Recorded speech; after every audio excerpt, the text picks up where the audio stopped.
diddama deeqaa diddama jechuun walii gala atis kudhan sana booda deeqaa shan yeroo lama san booda deeqaa kudhan gaafiif deebii afaanii kallattiin afaan irratti naa deebistu jechuudha yoo ragaa naa baasisin jee deeqaa kiidhaan abdee nagarsiiftu jechuudha gabaabumatti singeenye sintaane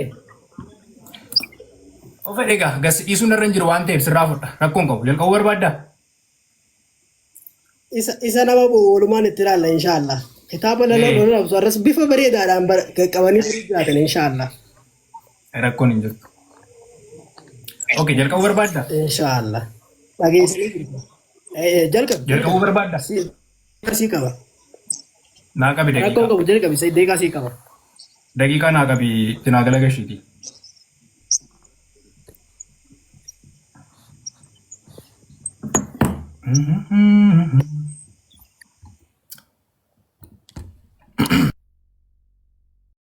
Mufti.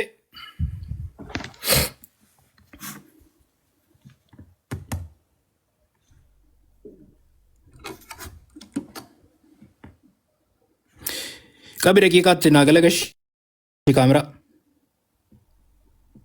Koo itti si garagalcha. Ibsaan si dhagaan jiru. Okay. Itti si garagalcha yeroo tokko obsa. Tole nama.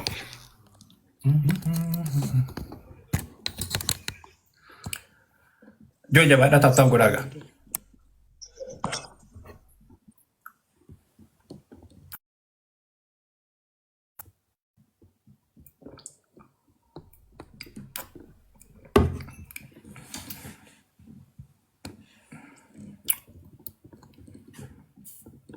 Ammasitti mata dureen keenya Islaamummaatu lola labsa moo Kiristaanummaatu lola labsa kan jedhudha. Deeqaatti naaf haa deebisuun.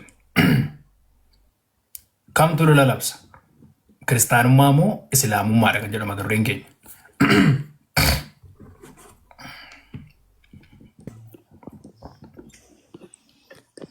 Baay'ee koi siif wanta godha. Deeqaa si eegalchiisa. Deeqaa 10.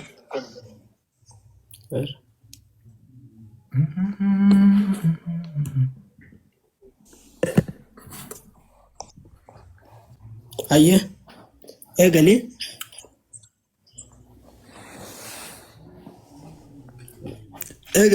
Okay. Daqiiqaa 10 kun. Egali deeqaa irra sii deebisa barbaadde. Deeqaa 10 yeroo asitti godhantee dhaabdaa jechuudha deeqaa 10. Ayyee, ishi godhatti deebisi. Tole, nan jalqaba. Itti fufi, jalqabsiisi. Tole, galateeffadheen jalqaba. Gooftaa galanni siif haa ta'u. Amma yeroo kanatti gargaartee maqaan kee. Gidduutti yeroo takka deeqaa keessi dhaabeera. Waajji deeqaa keessi dhaabeera. Yeroo waa dubbattu ragaadhaan malee akka hin dubbanne arraba tokko fayyadamteennaan wanti keenya adda muramaa jechuudha. Waliigallee miti. Arraba tokkoon alatti waan ragaa qofa baastee akka ati haasoftu abdii qabaa. Akka ati yeroo kaanitti akka hin jeeine abdii sirraa qabaa. Deeqaa keessi eegalchiisaa gara mata duree keetiitti yalla. Ani jeequ abbaa jeequu bareetu jeeqasa jeeqaa irraa baratetu tole kadhadhee sagantaa kootti fufa. Gooftaa galanni siif haa ta'u maqaan kee bara baraan ulfaatu gaarummaa kee gargaarsa kee hundumaaf ulfaadhu maqaan kee waaqa irratti lafa irratti qulqulluu ta'ee haa eegamu ati waaqayyoodhaa galanni siif haa ta'u. Yeroo kana ayyaana keenaaf baay'isii humna keetiin naa wajjin ta'e dukkana keessa warri jiran gara ifaattaa dhufan badiisa irra warri jiran gara jireenyaattaa dhufan warra jireenyi isaanii dukkanaan cubbuudhaan bade kana gara jireenyaatti deebisi. Ati ilma waaqayyoo jiraataadha Yesuus Kiristoos hojii dukkanaa diiguudhaan beekamta humna keetiin naa wajjin ta'e hojii ammeenyaaf seexanaa hundumaa kiyyoo seexanaa hundumaa diigi humna ilma kee Yesuus Kiristoosiin ameen. Tole mata dureen keenya guyyaa irraa Islaamummaatu lola barsiisaa kan jedhudha. Kamtu lola barsiisaa kan jedhurraa jalqabna. Egaa nuti kiristaanonni kan nuti itti amannu macaafa qulqulluu itti amannee jirra jechuudha. Fakkeenyaaf macaafi qulqulluun keenya kan nuti beennu kakuu haaraaf kakuu duraa qaba.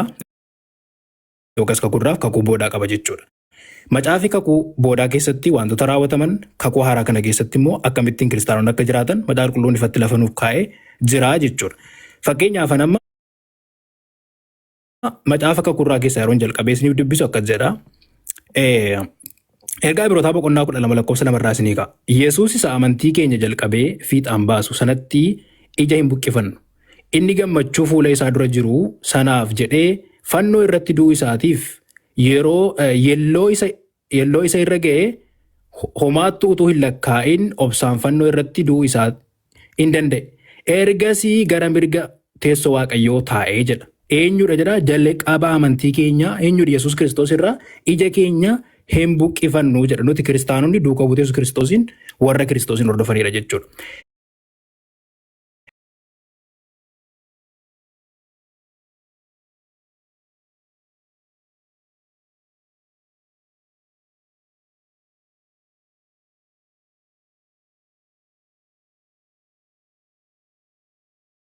Lakkoofsa 44 hanga 43 hanga 44 dubbifnu. Yesuus itti fufee qooda ija qooda ilkaanii ilkaan haa kennamu jedhamee akka himame dhageessaniittu jedha. Waa'ee maalii dubbata? Macaafa kakurraa keessatti seera isa Museedhaan kenname sana Kiristoos isaa yaadachiisaa jira jechuudha. Dubbiin kun eessatti kenname? Museedhaaf eessatti kenname dubbiin kun seera boqonnaa 21 lakkoofsa 23 hanga 24 dubbisa.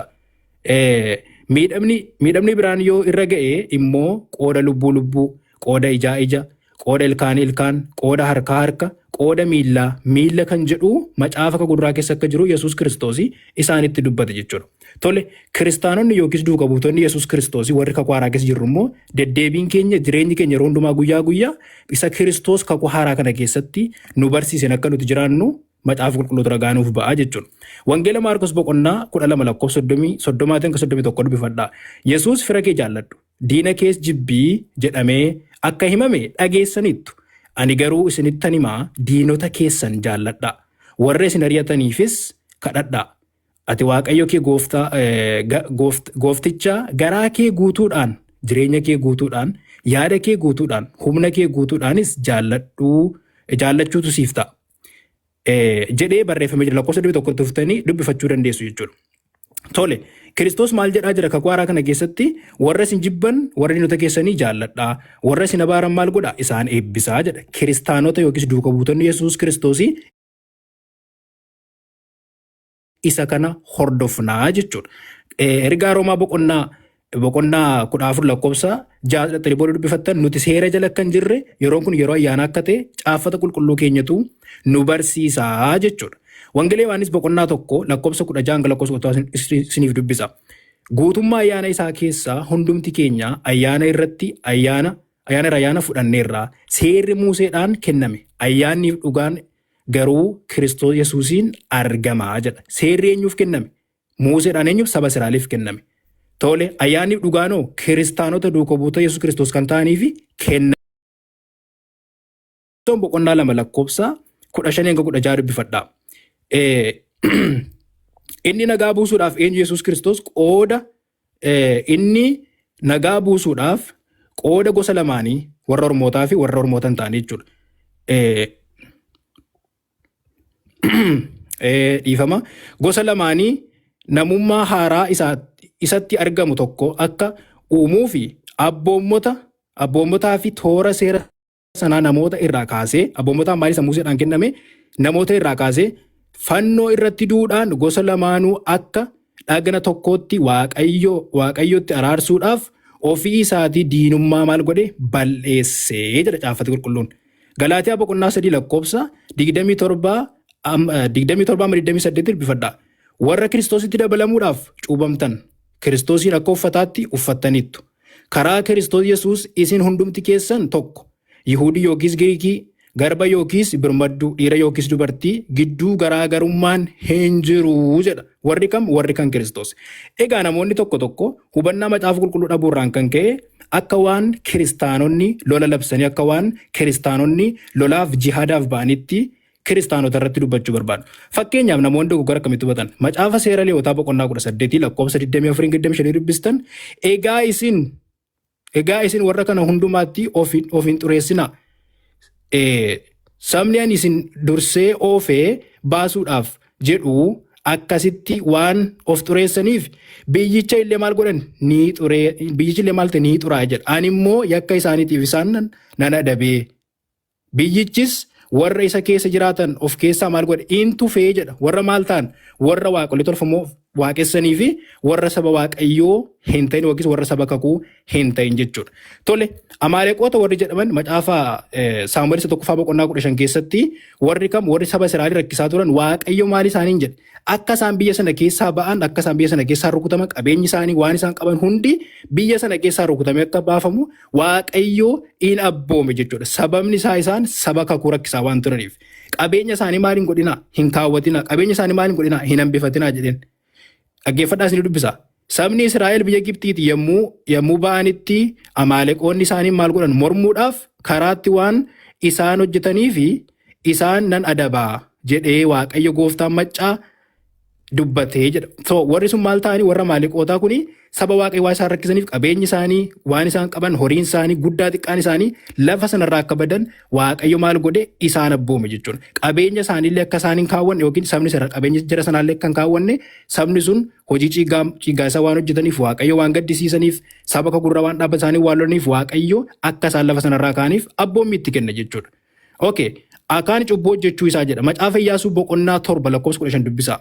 Namni kuni akaan kuni utuma saba sana loluuti qabeenya jara sanaa keessaa fuudhee gaafa kaawwatu waaqayyo Iyyaasuutti gaafa dubbatu Iyyaasuun namni sun illee akka seerichaatti adabbii jala oolu taasise jechuudha. Qabeenya warra ormootaa maaliin godhina hin kaawwatinaa jedhee waaqayyo ajaja baase jechuudha. Ergaa lammaffaa mootota boqonnaa 6 lakkoofsa 7 lakkoofsa 8 dubbisa. Lola warra ormootaa fi saba Israa'el gidduutti ta'aa turedha. So macaafa kakuu duraa keessatti saba gidduutti lolli tureera. Qomoo gidduutti lolli tureera yookiis lolli daangaa tureera jechuudha. Saba kakuu saba Israa'elii fi saboota warra ormootaa gidduutti lolli tureera jechuudha. So kunis macaafa kakuu duraa keessatti seera isa Museedhaan kenname sababii mata jabina isaaniitii fi seera isaa Museedhaan kenname sana maal godhaa turan hojiirra oolchaa turan jechuudha. Kiristaanonni yookiis kakuu haaraa keessa kan jirru immoo seera sana hordofna seera jala jirratu hin taane yeroon kun yeroo ayyaanaati. Yeroon kun yeroo araaraati malee yeroo nuti itti gadi baanee billaa fudhannee nama lollume jechuudha. Fakkeenyaaf macaafa raajii Hisqeel boqonnaa 9 dubbistan sabni sun waaqa tolfamaa waaqessaniif lafa sanarraa kaafamaniiru. Akkasumas Hisqeel boqonnaa 9 lakkoofsa 9 hanga lakkoofsa 10 dubbisa. Lammaffaa mootota boqonnaa 18 lakkoofsa 13 hanga lakkoofsa 14 dubbisa. Macaafa kakuu duraa keessatti seerri kennameera jechuudha. Sababii isaan cubbuu hojjetaniif, sababii isaan saba waaqayyoo irratti ka'aniif, sababii isaan waaqa tolfamaa waaqessaniif lafa sanarraa akka isaan kaafaman waaqayyoo abboommii itti kenneera.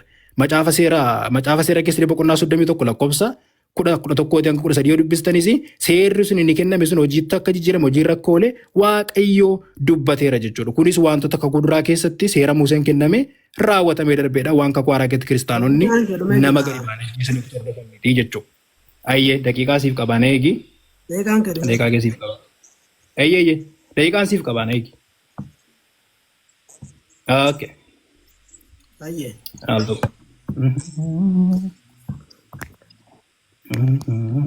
Okay. Argaa jirta miti? Argaa jirta? Itti fufi. Ayyee.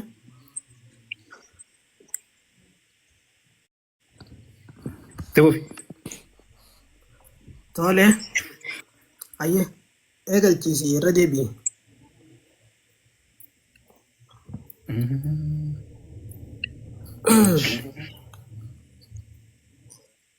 Qoyiga.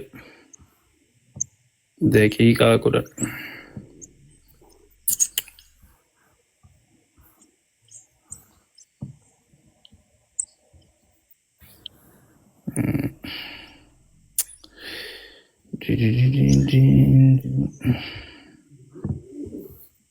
Okay. Untuk membalas ujian.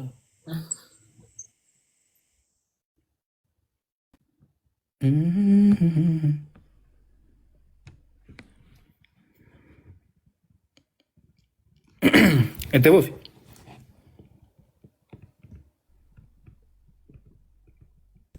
Ayyee. Bismillah. Salatu wassalamu ala rasulillah sallallahu alaihi wasallam. وجاء الحق وزهق الباطل إن الباطل كان زهوقا. بلون ويا ران تنام تدرين كينيا كريستانو ما دمو إسلام ما تنقال بسا خجو رتي مري قدو داف أسي ترغمني تنجرة إن شاء الله حكا وبتنتا إن شاء الله. رب سبحانه وتعالى دررت قرآن الرأيني قال رب يرو دبتو قرآن ساخي ستي ولقد كرمنا بني آدم جاء سورة الإسراء سورة ربع فايدة 4 مرتي ولقد كرمنا بني آدم جاء المنا ما خنا خبنيتي جراجة المنا ما خنا خبنيتي جراجة نمو مفدياتو المنا ما تينان رب سبحانه وتعالى دا نما رغمتنو المنا ما آدم خبنيتي جراجة دجي في كلين سيرتس akka inni gartee akka jiraatu isa taasise Rabbi Subhanahu wa Ta'ala ilma namaa kana kabajeetiin jira. Ahayye Quraanni keenya ilmi namaa sadarkaa akkamii akka inni qabu wantoota baariirra Rabbi Subhanahu wa Ta'ala caalchisee jira. Haaluma kanaan namoonni hedduun yeroo warri lixaa soba islaamummaa irratti oofan keessaa tokko islaamummaan dirqiidhaan amantii nama qabsiisa ka jedhu yeroo hedduu deebi'anii ka dubbatan ta'a. Rabbi Subhanahu wa Ta'ala islaamummaan akka gartee لا إكراه في الدين قد تبين الرشد من الغي جد دبت أمانتي كيستي دركسيزون هنجرو جد دبت رب سبحانه وتعالى أمانتي كيس مال هنجرو نما دركني إسلام ما كان منك أو تنما قرون هنجر تو جد دبت صبني ور لتا أوفاتي نولو مالكته أرجو جراتن إن شاء الله حالا كنا ديك أنا أقول لسه أسيب فرع لك بچاتين جرا ولقد كرمنا بني آدم جيد دبتا هجر أكسم أمو لا إكراه في الدين رب سبحانه وتعالى جيد دبتا نما دركون انتان إسلام ما غيرت لولي خاجة جمو هجممو نموتا إسانو لولي قفا دافي نمني نما لولي فرا ديبسنا أكا نمون كريستانا جانت يوم الدي دوكا إسا خبتاس دي إسا مرقات تغرقلتي عمالي لغنوم ما إسلام ما غير سوان انجرف إسلام ني جگ نوان تيفي إسلام ني جگ نوان تيف إسلام من amantii jignummaa nama barsiiftu waan taateef nama si dhehe firaa dha'us difaa firaa deebisuudhatti nu ajajjii jechuudha. Rabbi Subhanahu wa Ta'aalaadha gartee lolaadha warra isin loleen jee dubbata. Maal jaa warra isin loleen lolaadha jeeti Rabbi Subhanahu wa Ta'aala dubbataa jechuudha. Itti dabaluudhaan min ajli zaalika katabna alaa banii Israa'eel jaa. Sababa kanaan ilmaan Israa'el irratti namni lubbuu tokko lubbuu biraatiin alatti ajjeese namni tokko lubbuun haaqa godhamtu waan wantoota rabbiin karaa godhe malee hin jiru jechuudha. Tole lubbuun فلأجل ذلك كتبنا على بني إسرائيل أنه من قتل نفسا بغير نفس أو فساد في الأرض نما قرت لبو أجيسه يوخين لبو نوبرا أجيسه يوخين بديدة شيخة ببلسة ملي أجيسون هنجرتو يجور أجيسون مالنتان هنجرتو إسلام ما قيست طولة إنما قرت رب سبحانه وتعالى دايرو دبتو قرت صوبة خنا عمليا كانت جيهمني دبتي تنجرا يجو هاي إكو كسمان نوبسا مال جا ربي سبحانه وتعالى يرو دبت سورة إسراء سورة قرآن على آية صدم سجرتي ولا تقتلوا النفس التي حرم الله إلا بالحق ربي سبحانه وتعالى دا لبو نجيسنا دا لبو ربي حرام قد أجيسو سي حرام قد لبو ربي نجيسو حرام قد حقان ألتي نجيسنا نما ميدامي أجيفميس نمني إساف دالوف آنغون إيغا غافتشو كنمي في جرجا يو كچرا نمني خاجي متادلي غما خفلما يچود رب سبحانه وتعالى دا حال خنت المنما ولا تقتلوا جدبت هنجيسنا لبونا ما جي ولا تقتلوا النفس التي حرم الله خربين حرام قول اكنم نجبني ولقد كرمنا رهوان منف لبون لمنما اسلام ما كذا كما جاوان قبدوف حال خنان رب سبحانه وتعالى دبتا سوره اسراء سوره قرآن وفا آية صدمي سدرتي تولي رب سبحانه وتعالى ملجا فلا تطيع الكافرين وجاهدوا به جهادا كبيرا لولا قد إسان لولا خجيت دبت لولا جت جهاد جو هو يروني في خو كريستانوني ورلي تاكون جتورا وان برات إسان قرت جهاد يكون أكوان سيفت إسان جادا أكوان سيفت أمر مرة خطو ويتيادا جتكون أمو دوغورا إس كريستانوني اتيوبتني رب سبحانه وتعالى وجاهدهم جهادا كبيرا يرو جو جهاد يجون مالتي غما كافروتان هي ماجرا كافروتاف هين أججمنا إسان قرآن كنان قابسو قدا إسان اتقودا قابسو نوتي اتقونو قابسو ماليت قابسو بيكم ساد أكما أرغات انجرتان قابسو بيكم سادين أكا يتوبيا خسن نمون نيتون كر إسلام ما دوفات انجر جارة أما خنا جو وقام أما خنا خنافو إسلام ما خسن جهاد جو مال جورا بيكم سان نما وجلولون نما وجي بيكم سان ديبيتي قدون وجينا حاسون لولا جام تولي mariin jechuudha jihaad jaamee yaamamuu danda'a. Yeroo maqaan jihaadaa dhufu baqatanii fiiguun hin barbaachisu jechuudha. Tole haala kanaan islaamummaan beekumsaan akka namaa wajjin dubbannu nu ajajaa jechuudha. Jihaadan kabiraa jechuun quraana kanaan jilan. Aslaalu jirtaami quraana kanaan. Haala kanaan islaamummaan Rabbi subhaanahu wa ta'aalaadha akkanatti dubbataa. Laayan ammallee kiristaanonni akka waan islaamummaan lola labsuutti dubbatan. Booda irratti hin dhufaa. Rabbiin subhaanahu wa ta'aalaadha suuraa 60 ayata 8 irratti maal jaa? Laa yanhaakumullahu anil laziina lam yuqaataluukum hayyee fiddiini walam yukhrijuukum min diyaarikum an tabarruuhum wa tuqsituu ilayhim. Rabbiin subhaanahu wa ta'aalaa yeroo dubbatu maal jaa? Rabbiin isaan sababa amantiitiin isin hin waraananii fi manneen keessan irraa isin hin baasiniif tola ooluu fi haqaa waliin jiraachuu isin hin dhorguu jira. Dhugumatti Rabbiin warra haqa dalagan jaalataa jira. Rabbiin warra maal jaalata? Warra haqa dalagan. Islaamummaan kiristaana haa ta'u muslima haqatti dalaguudha si ajajji jechuudha. Islaamummaan warra gartee nama diin sababa amantii keetiitiif jecha sababa ati islaamoyteef maaliif Rabbi tokkicha waaqessita maaliif Rabbi gabbarta jee siin lolini wajjin nagayaan jiraachuu siin ajajji jechuudha. Nagayaan wajjin jiraachuu. Namni khalolli allaziina lam yukhrijuukum ji'asitti warra mana keessanirraa hin baasin jee sababummaan dura lolli Nabi Muhammad faadhaaf ajajameefu hayyama godhameef Rabbiin hayyama godheefitu waan miidhamaniif ni miidhaman zulimuu jee dubbata Rabbi subhaanahu wa ta'aalaadha. Boodatti gaddeemnee dhufuuf jirra waan ta'eef inshallah haala kanaan islaamummaan nama gartee watuqsituu jeesan haqatti dalagu kammiinatti kiristaana yookiin majuusaa warra ibidda gabbaru warra ilma namaa gabbaru hundumaa jechuudha. Islaamummaan akka tolatti oollu akka kabajaa wajji jiraannu akka haqa ollummaan irraa qabu san bahannuuf itti nu ajajaa jechuudha. Tole haala kanaan islaamummaan nama gartee akka nuti Rabbiin subhaanahu wa ta'aalaa akka nuti gartee tolatti oollu nu ajajaa jechuudha. Tole hayya haqa kana ergii dubbanne mee islaamummaan keessatti yeroo lolaniyyuu yoo mololo san kaloltu ta'eyyuu seera qaba ulaagaadha qaba. Rabbi subhaanahu wa ta'aalaadha yeroo walaa ta'ataduu jeetii dubbata. Walaa ta'ataduu daangaan dabrinaadhaa jee. Daangaa dabruu jechuun akkamii dubartiin ajjeefamuu hin qabdu akkasuma immoo daa'imni ajjeefamuu hin qabu abbaan amantii namni jaarsi walaa kabiiran faaniyaan jeetii dubbataa jechuudha. Jaarsa ajjiin ajjeefamu akka islaamummaatti. Kiristaanummaa keessatti immoo daa'imni ni ajjeefama akkasuma immoo ijoolleen xixiqqoon ni ajjeefamti jechuudha. Kiristaanummaa keessatti haadha garaadhaa qabdu nama garaa qabu islaamu kiristaanummaa keessatti garaa isaanii dhoosuutu jira booda waliin ilaaluu jiraan inshallah. Haala kanaan kiristaanummaa keessatti ilmoo namaa lafarraa fixuutu jira. Meegaa islaamummaa keessatti kabaja qabdi jechuudha. Dubartiidhaan loluun hin jiru islaamummaa keessatti. Maal jedhaa Rabbi hogguu dubbatu yeroo takka deeqaa takka Rabbi subhaanahu wa ta'aalaa ergamaa Rabbii maal jedhaa waqzuu bismillaahi maqaa Rabbiitiin duulaa jedha.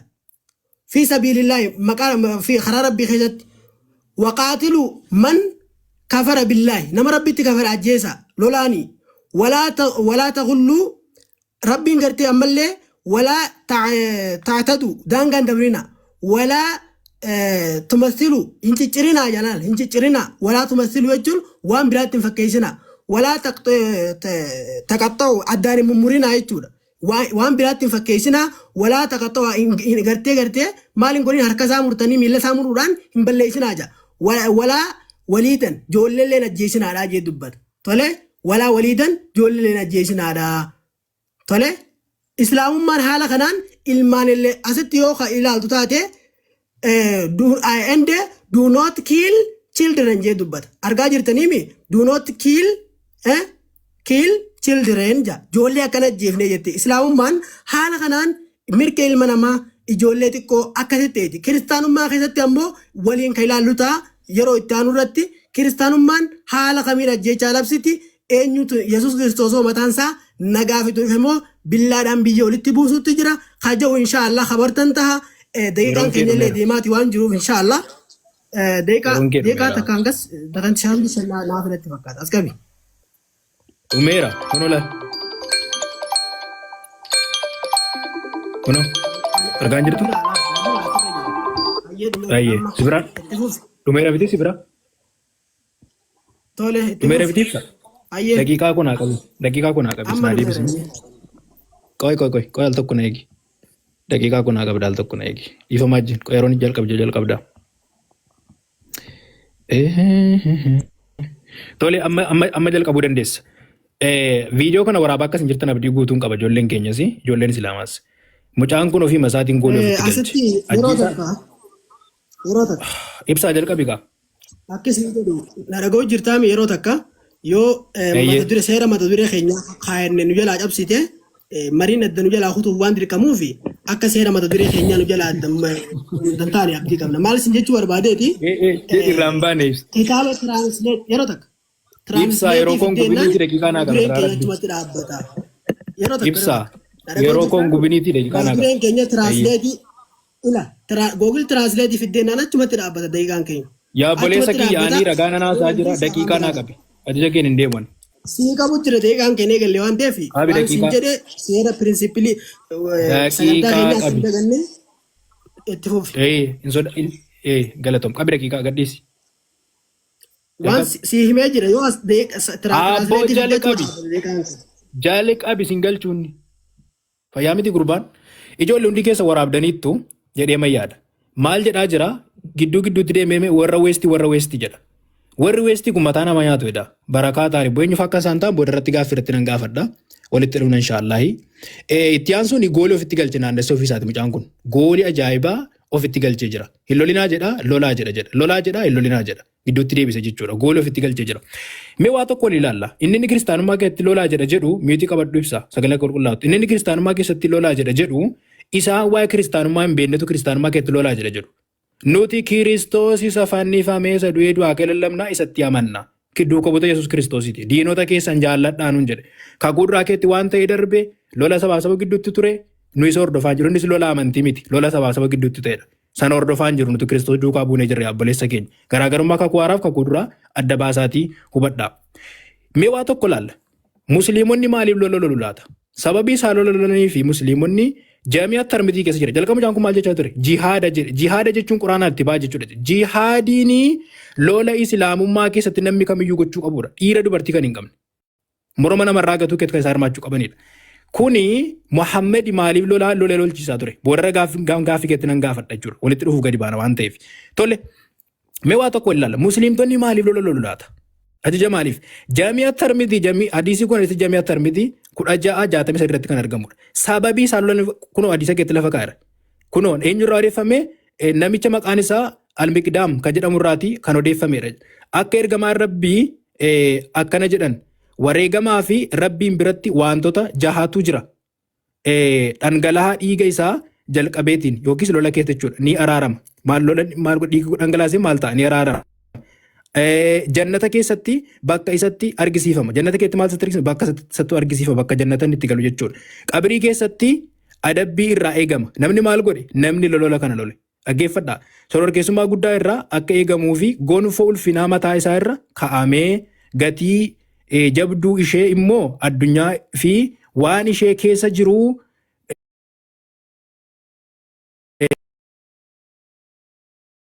mana 72 alarraayin warra jedhaman jannata keessatti maal godha? Firoota isaa dhiyoo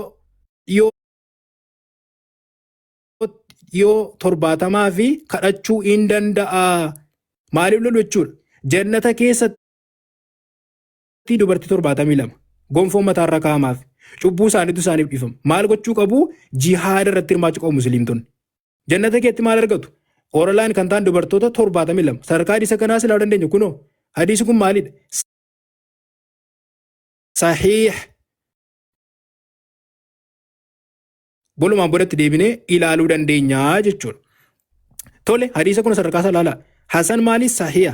Hadiisa ittaanu keessatti Sahih al-Bukhaarii 3949 irratti kan argamu. Eenyu irraa odeeffame? Abuu Isaaq irraa odeeffame jechuudha. Yeroo tokko Zahid bin al-Qaraam cina taa'ee osoo jiruu nabiyyiin Gahazwaat kan jedhamu maal jechuudha? Lola yookiis isa isaan geggeessan dura ta'ummaadhaan jechuudha. Maqaa fudhatee Zahid 19 yookiis Muhammadii geggeessuu lola yookiis lolota geggeessuu meeqa keetti geggeessamoo fudhate yookiis dura buumaa fudhate jennaan 19 naan jedheen. Lolota meeqa? 19. Garuu 19 duwwaadha kan Muhammad dura buumaadhaan lola geggeesse lakkii. Quraana suuraa Anfaal suuraa 8ffaa Ayyaata tokko boojuu irraa si gaafatu boojiin kan ergamaa fi kan eenyuti kan rabbiiti jedheeni jedha. Hariiroo gidduu keessan jiruu fi tolchaa yoo muumintoota taatan rabbiif ergamaa isaatiif ajajamaa. Boojiin kun maalirraa dhufe? Lola islaamonni warra islaamummaa hin qabne irratti baran irraa kan dhufedha. Quraana suuraa arfaffaa lakkoofsa 24 irratti dubartoota lola irratti qabaman kaaptir kan ta'an yookiin lola irratti qabamanii booji'amanii akka isaan wajjin ciisan Muhammad isaanii fayyame jidduu qofa isaatiif. Maal godhaa jedhe? Wajjin ciisaa ji'a sadii isaanii eegaati jedhe eenyudha kuni?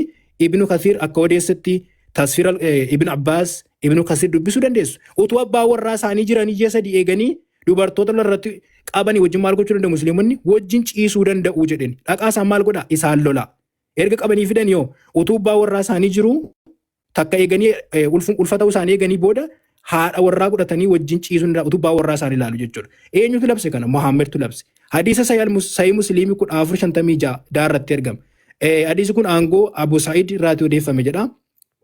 Irraa karaa sansalataa darbee dhufe jedheetu guyyaa awtoos warra abbaa warraa qabanii booji'an dubartoota isaanii yeroo keeyyatni kun bu'aa keenni kun sodaatan jedhee sansalata hadiisa kanaa jala fakaa jiru. Sababii suuraa arfaffaan buuteef kan ibsu jechuudha. Lakkoofsi dabarfaan buuteef kan ibsu jechuudha. Hadiisa keessa kan jiru jechuudha. Hadiisi kuni hadiisa Sunaan Abu Daawud 200,155 irratti kan argamudha. Hadiisa kana keessattis lola jihaadaa irratti musliimonni bobba'uu akka qaban kan ibsudha jechuudha. Maal jedhaa?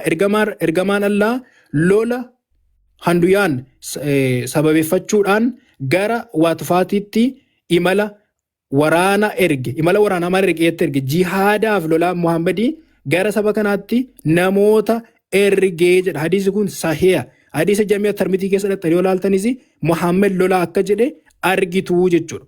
Amma gara kam dhaquu qabna? Gara Quraanaadhaan.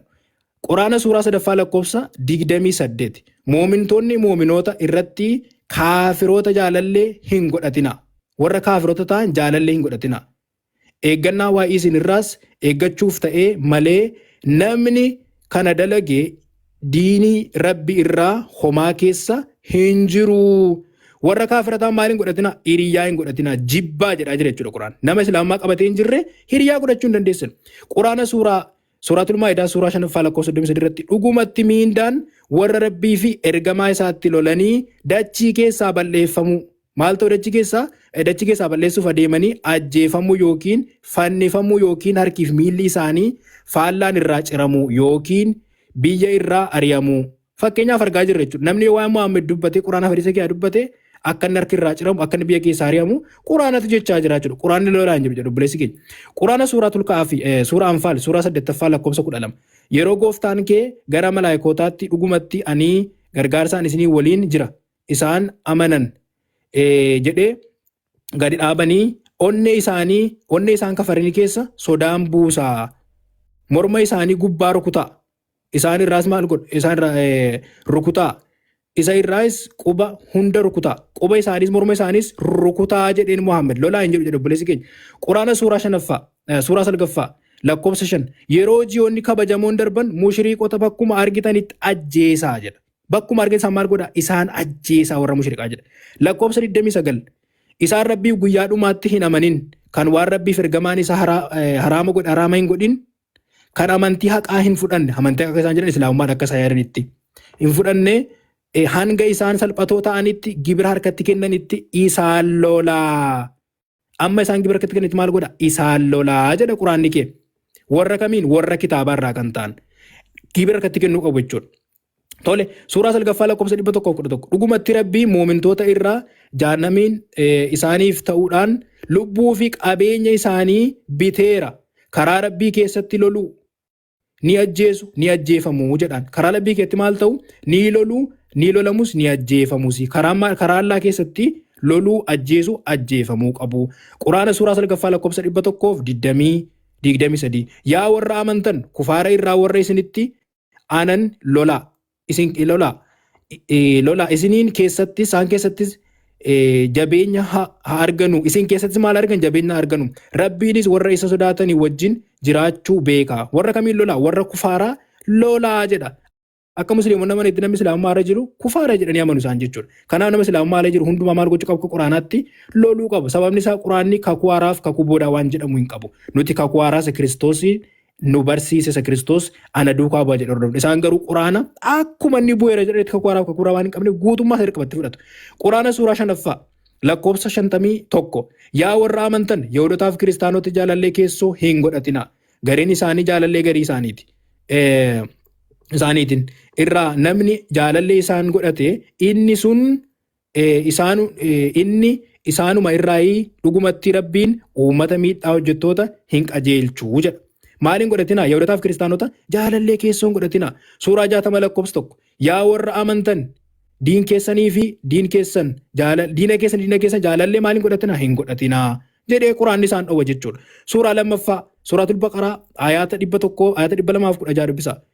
Odooma inni isin biratti jibbamaa ta'uu lolli dirqama isin irratti godhamee jira. Dirqama isin irratti godhe Allaan akka loltan. Quraana suuraa Muhammad suuraa 47 lakkoofsa 4 yeroo warra kafare quunnamtan maal godha mormadhaa yeroo isaan baay'ee ajjeeftan hidhaa isaan godha isaanitti jabeessa. Lolaa jedha Quraan suuraa 4 lakkoofsa 74 suuraa 61 lakkoofsa 4 lolaa jedha. Hadiisa keessatti immoo itti ba'a jihaada itti ba'a lolaa. Jihaada itti ba'a jechuun lola ajjeesaa jechuudha malee quraana itti labsaa jechuu miti. Galatooma. Daqiiqaatti si deebisana eegu. Daqiiqaan kedhumee jira. Tole. Waa daqiiqaan sii qaba. Qophooftee? Ayyee kooyi daqiiqaa takka. As baasi daqiiqaa yeroo takka. Godhoo. Kooyi yeroo takka dhoobsa.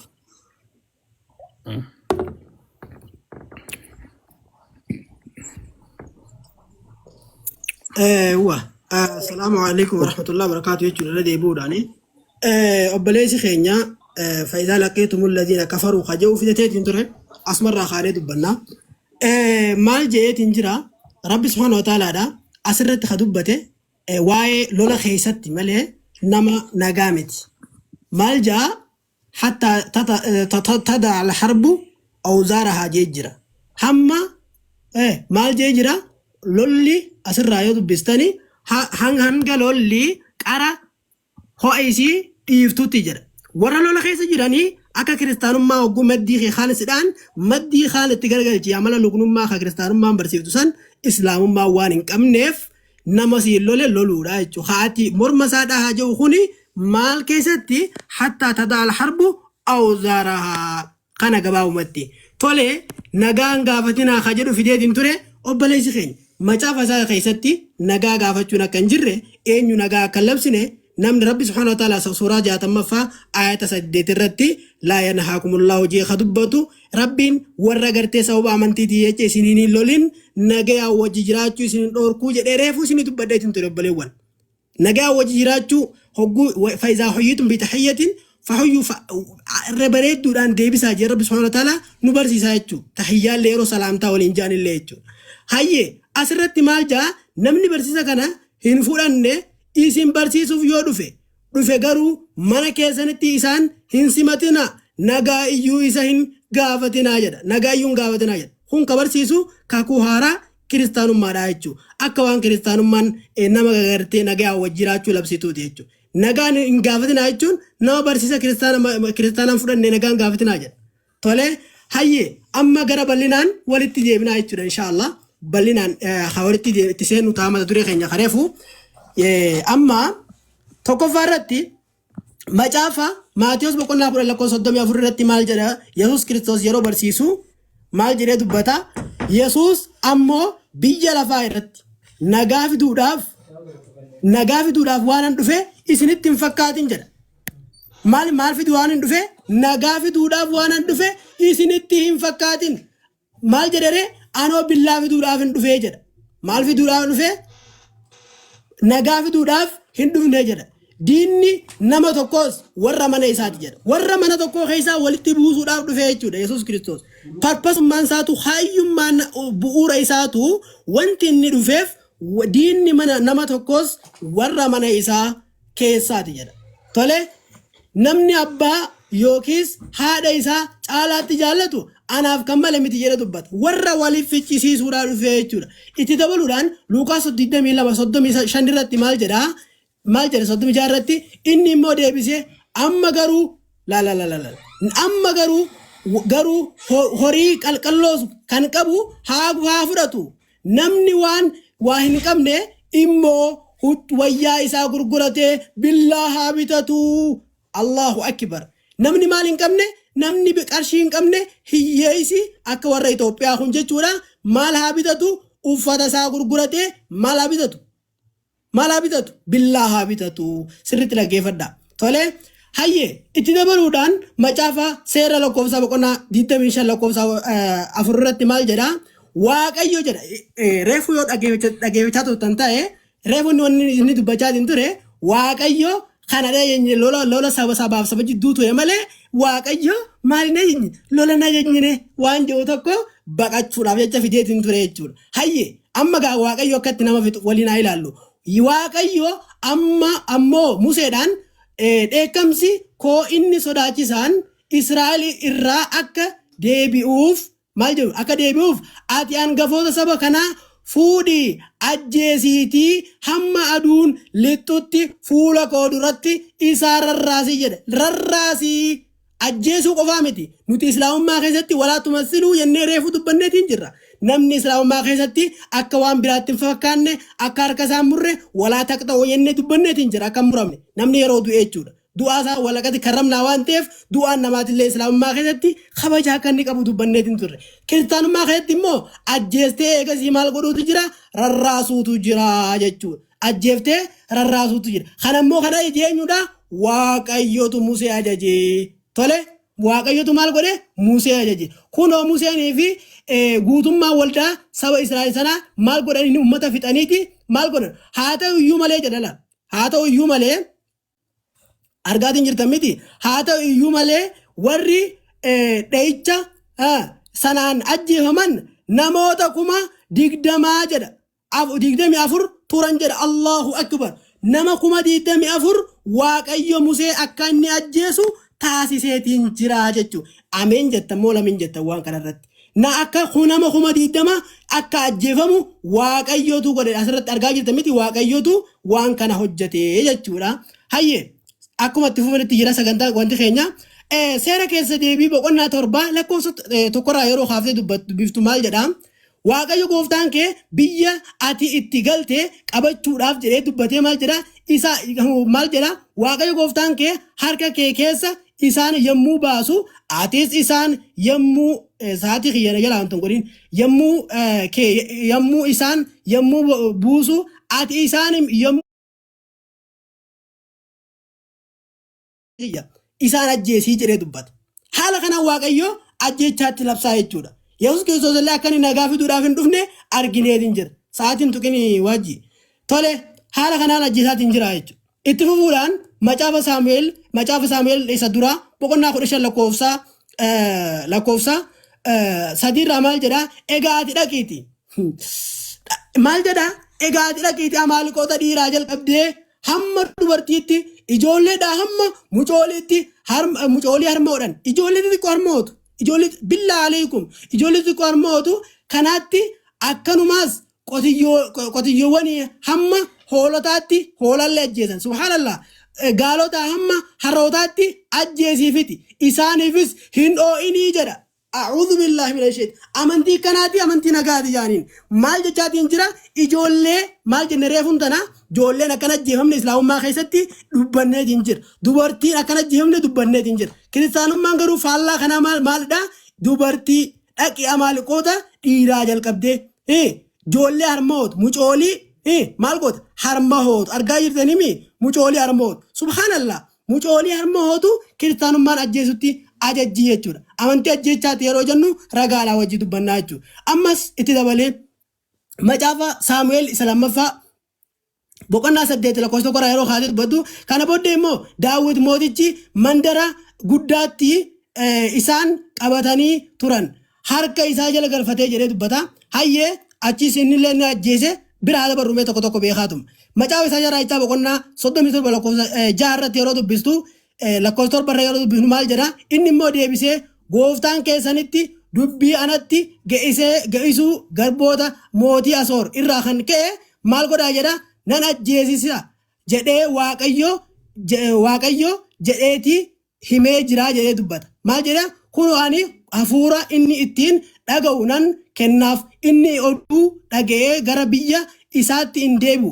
Achittis billaadhaan maaliidhaan billaadhaan isa nan ajjeesisiisaa jedha. Waaqayyootu kana dubbate. Waaqayyootu maal jedhe nan ajjeesisa jedhe dubbate. Subhaanallahi laa ilaaha. Haala kanaan kiristaanummaan nama cafaccafutti ajajjee jechuudha. Maal jedhe Waaqayyoo kophaadhaaf malee Waaqayyoolii kan biraaf namni aarsaa kan dhiyeessu lafa irraa maal haa ta'u haa duguugamuu jedha. Subhaanallahi laa ilaaha. Maal haa ta'u lafa irraa xuruq haa ta'u jedheetti dubbata macaafni. Subhaanallah. Namoonni waan biraa waaqayessan Waaqayyoolii maleedhaaf namni waan biraa waaqayessu maal haa ta'u lafa irraa haa balleeffamu. Subhaanallahi laa ilaaha. Lafa irraa maal haa ta'u haa balleeffamu jedha. Haala kanaan kiristaanummaan lolatti kana ejju ta'u daa'ima kan ajjeefsu ta'u ijoollee xixiqqoo kan fixu ta'u islaamummaan dubartii kabaja barreetiin kan jiru yommuu xumurame fixadheetiin jira deeqaa shan ayye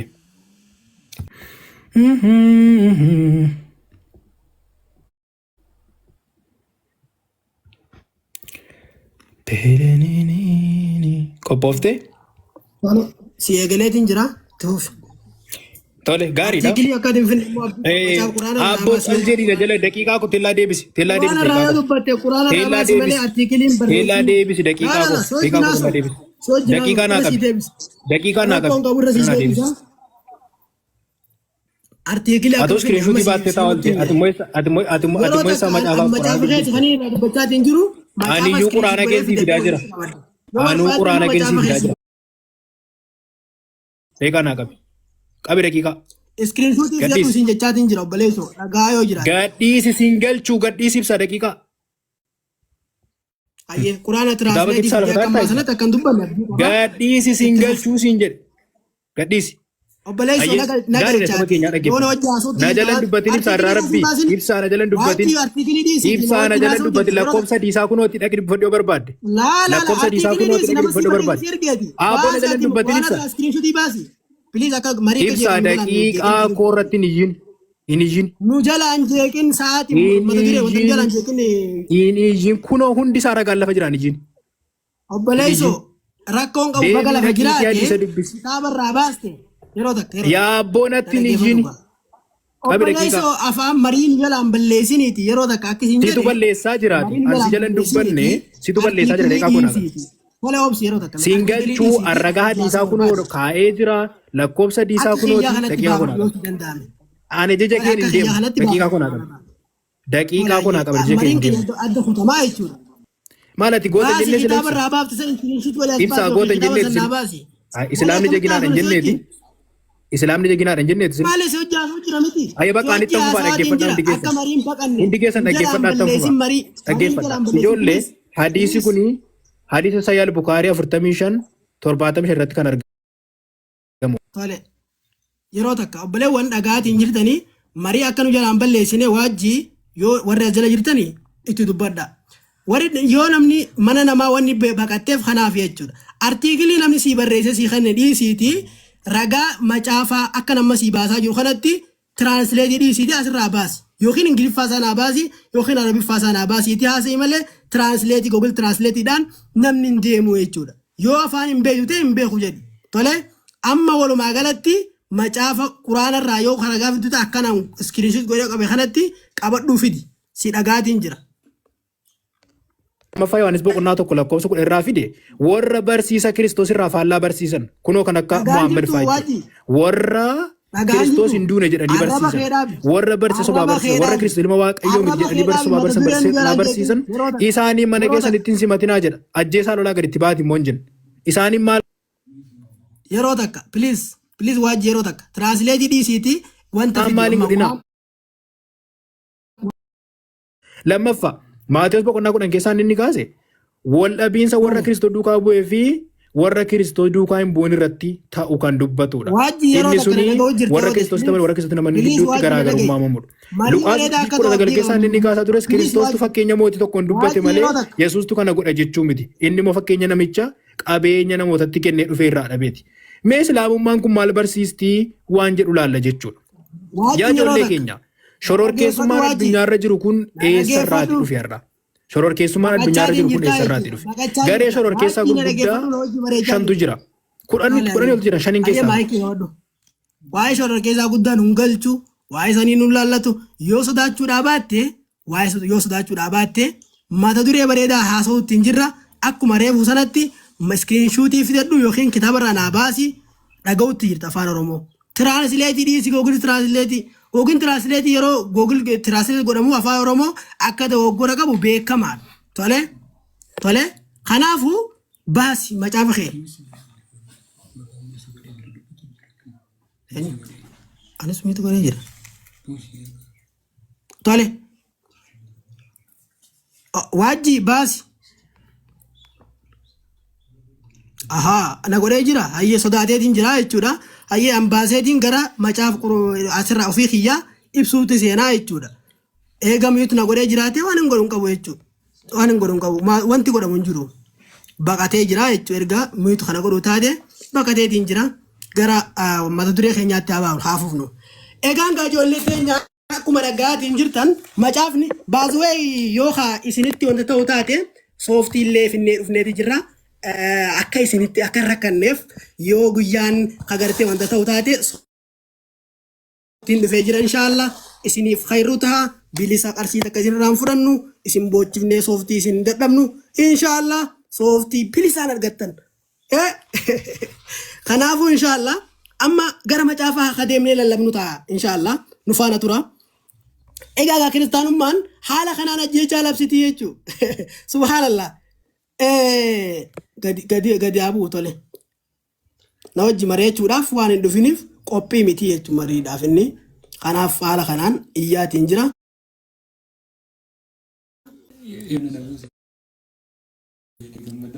Tole. Argaatiin jirtan. Mana tokkotti kan deebisa bannaati. Kan yeroo tokko deebisa. Mana tokko deebisa kun.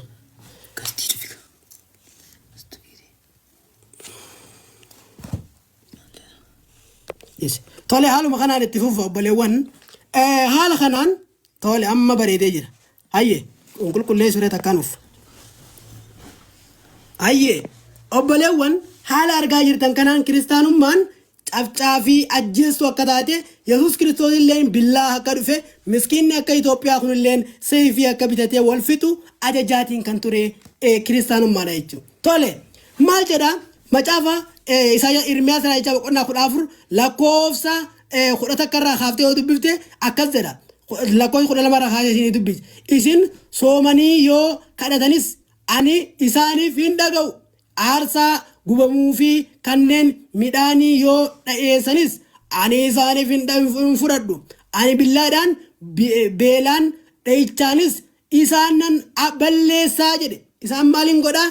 Nan balleessaa jedhe. Tole akkasitti nan balleessa jedhee dubbate jechuudha Waaqayyoon. Waaqayyoon isaanii Waaqayyo keenya Waaqayyo gara laafaadhaa jedhanii kiristaanonni nu barsiisan jechuudha. Seera ba'uu boqonnaa 32 irratti lakkoofsa 27 irratti maal jedha? Inni isaaniin Waaqayyo gooftaan Israa'el tokkoon keessan billaa keessan hidhadhaatii iddoo buufataa keessaa balbala isa tokko jalqabanii hamma bilbala isa kaaniitti achi adeema as deebi'aas adduma addaan obboloota keessan firoota keessan olloota keessan ajjeesa isaaniin jedha. Ameen. Ameen ijoollee Waaqayyo. Ijoollee Waaqayyo jedhe uummanni. A'uudhu billah rabbiin ijoollee qaba. Haala kanaan achi adeema as adeema isaan lafarraa fixaa jedha. Maal jedhaa? Fira keessan jedhe. Firoota keessan ajjeesaa jedhe. Kiristaanummaan isaan Waaqayyo gara laafeessa jedhanii isaan odeessan. Weer. Isa kutee. Hayyee Luqaas boqonnaa 19 lakkoofsa 27 irratti amma garuu diina tokko warra isaan irratti mo'uu koo hin barbaanne kanaas fidaa ija koo duratti isaan maal godhaa? Isaan eebbisaa jedhe mogorraa jedhe joo. Isaan maal godhaa jedhe? Iyyo dubbisaa maal taatadha harrarrarra isaan eebbisaa jedhe isaan gorra'aa jedhe a'uudhu billaahi kana ka jedhe eenyudha waaqa gara laafeessa Yesuus Kiristoos isa kiristaanonni jedhan sanatu ija koo duratti maal godhaa jedhe gorra'aa please gorra'aa jechaatiin jira jechuudha. Haala kanaan kiristaanummaan amantii nama ajjeesuu irratti hundooyte akka taate beekamaadha jechuudha.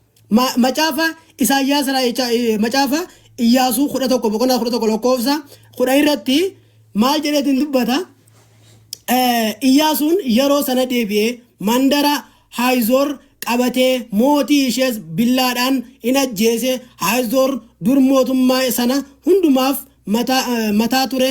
Isaan yommus warra mandara sana keessa jiraatan hundumaa billaadhaan in ajjeesan. Waan hafuura baafatu tokko illee utuu hin hambisin raawwatanii in balleessan. Haazooriinis ibiddaan in guban jedhan. Ibiddaan maal godhanii in guban jedhe Haazoor kiyya tole ibiddaan dhukkeerraa kaasan jedhe duba. Haala kanaan billaadhaan isaan rukutaa raawwatee isaan in balleessa jedhee dubbate. Waaqayyoodha beeka dhugaa. Museen garbichi waaqayyo abboomee ture jedha. Billaadhaan isaan rukutaa raawwatee isaan balleessa jedhee dubbate. A'uudhu billaahi nama balleessuut amantii nama balleessuut jechuudha. Kiristaanummaa jechuun amantii maaliiti? Balleessatti nama ajjeesutti kana jechuudha. Tole maal jedha?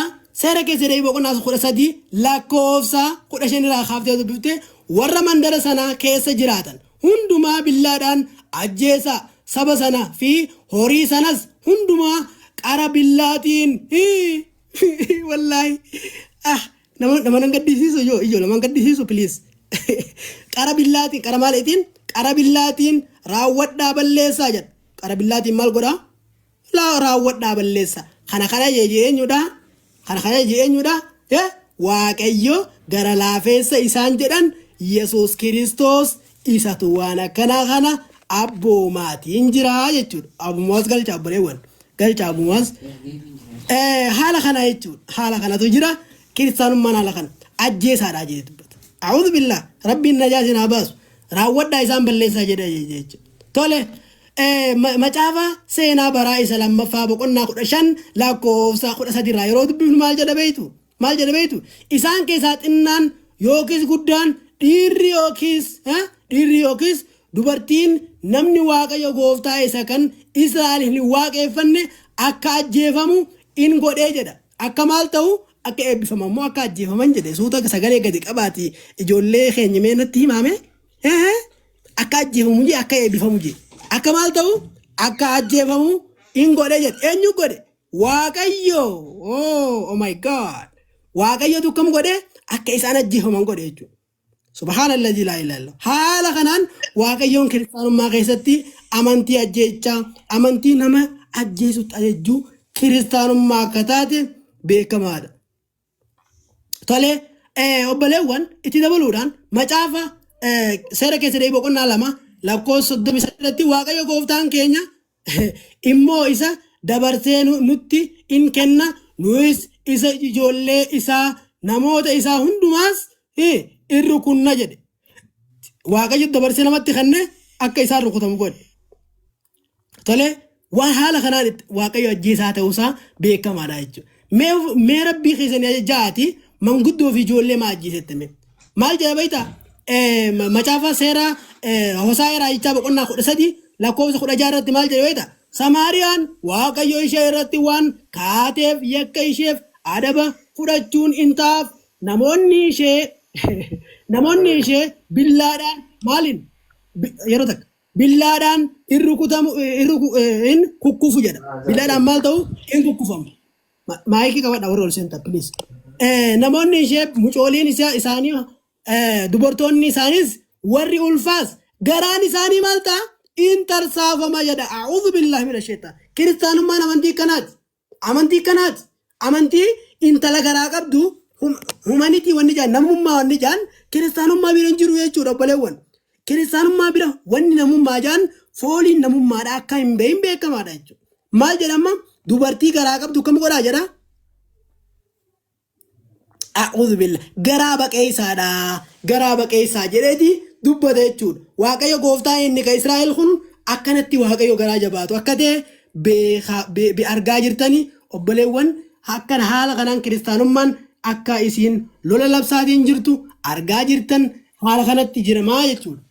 Tole waaqa kana qabatanii islaamummaan lola labsiti jedhan islaamummaan walaqad karramnaa banii aadamaa jeeqa dubbatu gartee nama isinii wajji jiraatu nagaan isinii wajji jiraatu hin tuqinaa jeeqa islaamummaan labsu dubartiin ajjeesin alaalan malar maal jedhee dubbata hayyee ijoollee xixiqqoo kan ajjeefne dubbata tole ijoollee akkan ajjeefne akkasuma maal jedhee dubbata beeyta asitti argaa jirtan yoo ta'e waan qatlin nisaa'i wassi biyaan ija argaa jirtaniimi ijoollee ajjeesuudhaa fi daa'ima ajjeesuu jedha dubartiidhaaf daa'ima jechuudha asirratti arabiffaa yoo ingiliffaan isin hin galini asirratti yoo as laaltan killing of women and children argaa jirtanii the killing of the women and children ijoolleedhaa fi daa'imman akka ajjeefne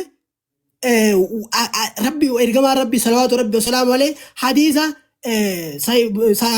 Bukhaarii keessatti gabaasaniitiin jiran jechuudha. Sahih Bukhaarii hadiisa 1744 B irratti jechuudha. Akkana haala kanaan islaamummaa fi kiristaanummaan argaatiin jirtanii rabbiin warra gartee isaaf jecha dubbatee nu haa godhu inshallah ikhlaasa nu haa kennu rabbiin sabaatu nu haa kennu wanti namni fidee dhufe akkuma agartan hin dhiyaattu silaagaa irra deemna turre ammaaf asuma irratti isinirraa dhaabna tarii warri baareedanii yoo qacarraa hin beekamu waan ta'eef akka carraa baareedanii yoo hirribni isin didee gaariidhaa miti fakkeenyaaf macaafa tokkotti isin yaada balu baarakallaahu fiikum macaafa tokkotti isin yaada balu asuma irratti ni ga'a macaafa seera keessa ba'uu natti fakkaata maal jaabeeyta foon namaa nyaachuu subhaanallazii keessa deebii boqonnaa meeqa macaafa keessa deebii seera keessa deebii jechuudha boqonnaa 32 lakkoofsa 44 seera keessa deebii boqonnaa 32 44 argaa jirtanii ijoo argaa jirtanii xiyyoolii koo dhiigaan nan macheessa dhiiga warra qalamanii fi warra booji'amaniin maaliin godha gaggeessitootaatiin diinota nan obaasa billaa koos foon nan nyaachisaa jedha kana waaqayyo dubbachaa jira billaa kiyyaan foon nyaachisaa jedhee dubbachuu jira ijoollee warri moriitaraa nama galchinaa hin buusinaa anatu galcha kana booda nama tokkos hin galchinaa hin buusinaa baarakallaahu fiikum haala kanaan waaqayyoon kiristaanaa billaa qabasanuu tole billaasaa waaqayyoota wanta nyaachise jechuudha tole foon nyaachisaa jedha billaa koo foon na nyaachisa jedhee dubbata baarakallaahu fiikum